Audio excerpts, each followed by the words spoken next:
I'd like to welcome to the stage here Dr. Alex Zelinsky, the Chief Defence Scientist, who will provide us some overviews. It's ready to go. Thank you, Jamie, and welcome everybody. Let me begin by acknowledging the Wiradjuri people, the traditional owners and custodians of the land which we meet upon today, and I acknowledge their elders past and present. But great to have everyone here. I can see that we've got some good speakers here today, and yesterday was excellent, I thought, and really for me a personal highlight was the speech from Minister Pyne. I think this is what you get when you get alignment between policy and government policy and then execution of it. So the government clearly has set a direction with the white paper, and the Department of Defence, after going through the first principles review, has completely aligned behind the government's direction, and resources have started to flow, and also acknowledgement from the government that we're actually doing what we were asked to do by the government. And I think that's a really important point, and engagement you could hear with industry, academia is a central tenet of the government's way. So the way we worked in the past is not fit for the purpose or ways of the business going forward. So that was the real takeaway for me, and I think what we'll be doing is certainly putting that speech up onto our website, I think, for people to really have a look at, because I think it was Christopher Pyne really gave the full breadth of what the government is seeking to achieve with its defence program, and how innovation, industry, defence, and in academia and research actually fits into that. So really good to probably a good signpost for our colleagues, and we will try to promote that. But look, yesterday I was here for most of the day and had to slip out for another function where we had the Eureka Awards up in Sydney. Tremendous night, but great to be back here, and want to acknowledge our speakers today who will be giving us speak. Christine Satchell, she's here. Not yet, who will be head of research at Blue Chip Vision. Commodore Phil Spedding. Okay, Phil, nice to have you back. Welcome back. Director General of Naval Program Support. I know Adrian Turner from Data 61 will also be speaking, and particularly a big call out to our valued partners from industry, universities and research agencies. And I was just sitting at the front here with Professor Peter Eklund, who's come back to Australia who's been working overseas and now at Deakin University, first time out here in many years, and saying what a change it is. And but great to see Deakin and other universities wanting to come here and feeling welcome enough to come and to have a look at the programs and looking at the opportunities that this program offers under the Next Gen Technologies Fund, and particularly under the syndicate events. But this takes me to the Next Generation Technologies Fund. So we have gone from a very kind of a launch, and it's been very much a program that kind of encapsulates the way I sort of talk about how we need to work in defence, and that is think big, start small, but move quickly. And this is what we've had to do with this program. So every element of our program, which is quite significant. It's a $730 million program over 10 years, and it scales up every year. By year 10, it'll be at $170 million a year. And that's quite significant. It's probably, close to probably 25% of DST's budget will be, this is augmented money, but it's there for partnering with partners, and for DST to contribute, to draw on the funds, some of them, but really gives money for us to work productively with our partners.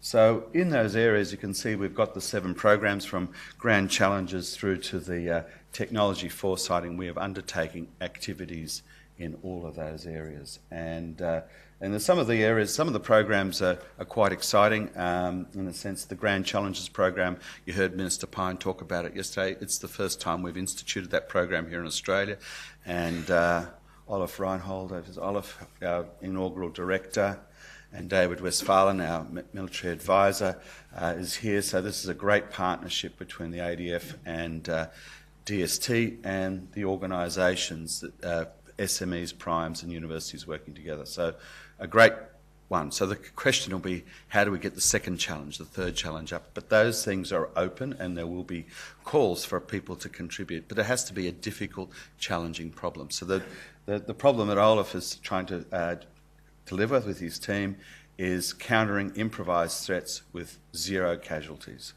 Is that that's the challenge? If I captured it exactly word for word, but that's a challenge in itself, and we know that is the challenge. And so, how do you create technologies to do that? And we'll be looking at other problems like that.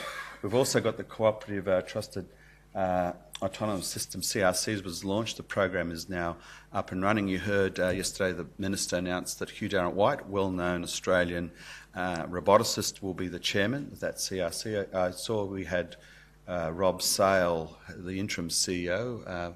Rob, are you here? No, he was here yesterday. Certainly might be here for part of the meetings today. And again, a real opportunity for that. CRC is sort of in a startup phase, and we've still got more projects to build out, more partners to join. So it's not a set and forget, the challenge is actually set and is now running with the partners. While the CRC is more of a programmatic one, which is actually being built around projects that industry will deliver for that will aid the assisting capability development for the ADF. But we are looking for game-changing ideas. Part of the problem, I've got to say, with that CRC, if I may give some feedback, or that it's at this stage the proposals that some of them we've received are too conservative. It's a little bit incremental, and our colleagues, certainly in the ADF, I'm thinking of Rear Admiral Pete Quinn, said he thought that some of them were a little bit pedestrian.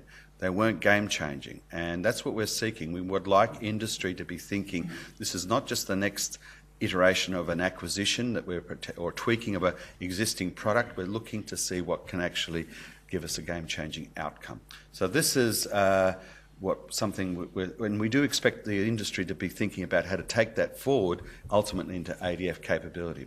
So industry has got to lead a little bit stronger, and we want the partners to be more ambitious in their aspirations. So that's why that project's only the ones which we feel are meeting that high threshold are being funded. So it's not fund any project just because we've got the money. It's actually make sure that they are fit for purpose. I could talk more about each one of those elements, but I know that some of you will be talking about some of these. There'll be discussions around the Next Gen Tech Fund during the day. I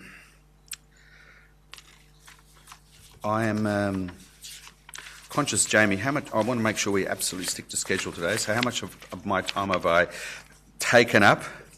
10 more minutes, all right. No, not at all. So I just want to make sure we absolutely stick to schedule. Look, the other one I think which is really important for Australia is also a game-changing program is SBIRD, the Small Business Innovation Research Development Research for Defence program. SBIRD that's a different one because that's where we're actually funding small businesses to really try to develop game changers. And we were just a couple of nights ago had the CEO of Myriota, Alex Grant here, who's partnering with us, and I'm looking at Nick Beagley, who's sponsoring the program from our side, talking about how to incorporate his Internet of Things done through low Earth orbit satellites, and working with another small company to capture that and analyse that data to be able to predict how warfighters their action, not predict, actually capture and analyse and understand a mission a soldier or warfighter is undertaking. That is, again, a really exciting, game-changing proposal. We're still not really, at this stage, got enough proposals coming through in that area. Again, we want small businesses to be bold.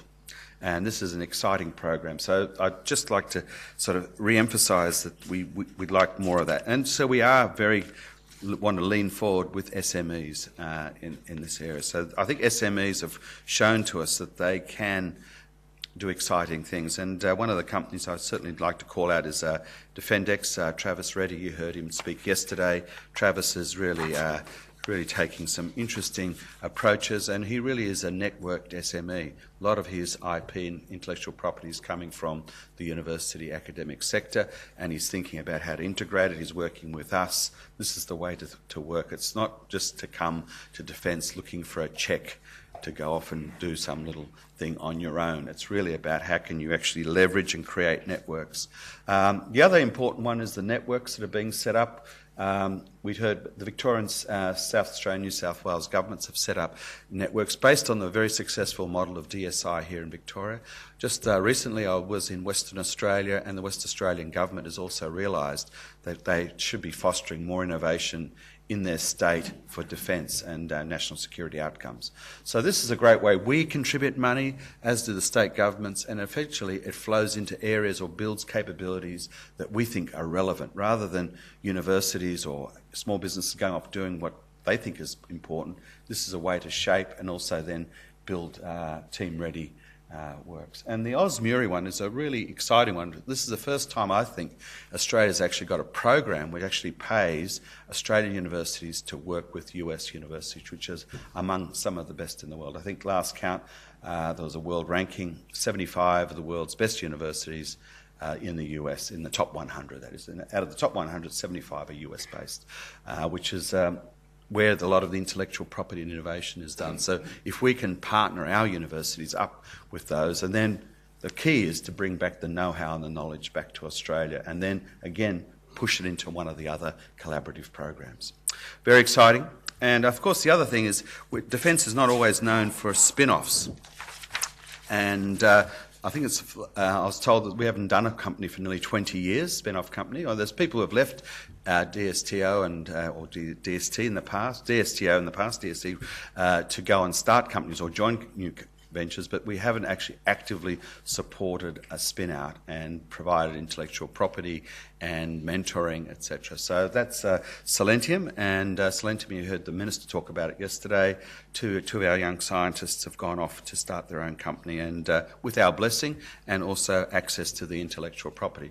This is not going to be the standard way that we do business, where we're seeking to spin off companies all the time. It's not, but sometimes it makes sense.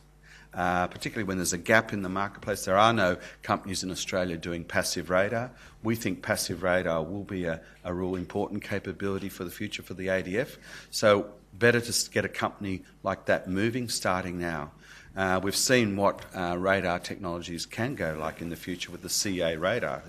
They started 20 odd years ago and have become the world leader in their domain, and now exporting it to the world. So we're hoping that Selenium Defence could become the next one for us. And I've got to acknowledge that the CSIRO's ON program, they had an incubator program which they allowed our people to attend. They got some ideas about how to refine business cases and how to explain what they were doing and what the real case was for the startup, and that helped them be ready to launch. So thank you to CSIRO for being a great partner to us in that program. And that's partly how we work here.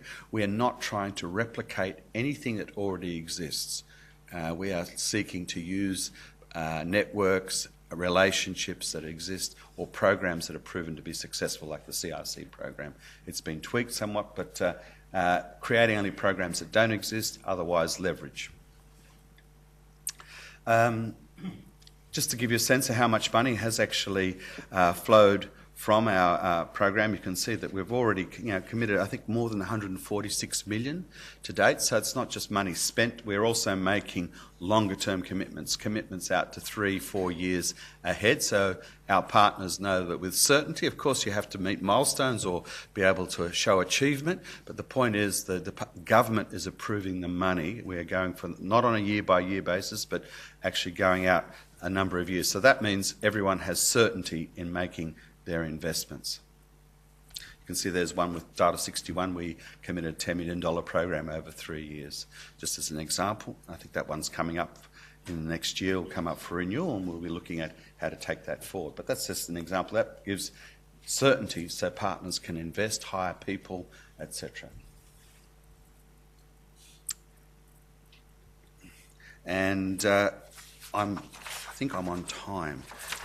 So that's what I wanted to do. And but really, the key message here is where I talked about a few years ago when we started these events that DST was open for business.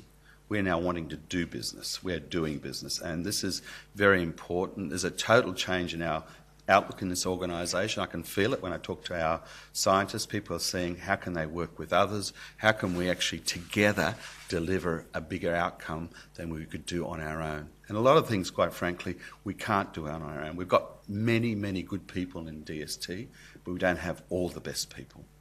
And a lot of them are actually working elsewhere in Australia, and we're seeking to work with them, work together collaboratively. We've got a very, I'd say, modern and reflective way of handling the IP. Security is always a concern to us, but there are now frameworks around that. So there's just great ways to now work together. So this is really a wonderful opportunity. I think, I know it's quoting a former Prime Minister, I think it's never been a more exciting time than to be working in defence today, because it truly is. This is, when we look back, it'll probably be looked upon as one of the sort of opportunities when things really took off again. And as I said, you heard the Minister talking about the total refresh of the Australian defence capabilities. So we are there as a partner.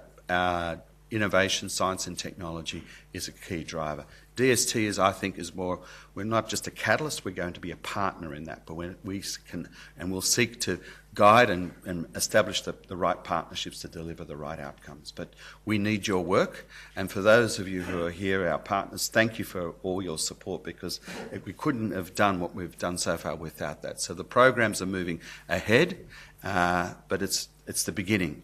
Literally, we're at the tip of the iceberg in terms of our program, and it's going to be exciting. I'll be looking on with great interest in years to come, and hopefully be part of it. So, thank you very much, and over to you, Janet.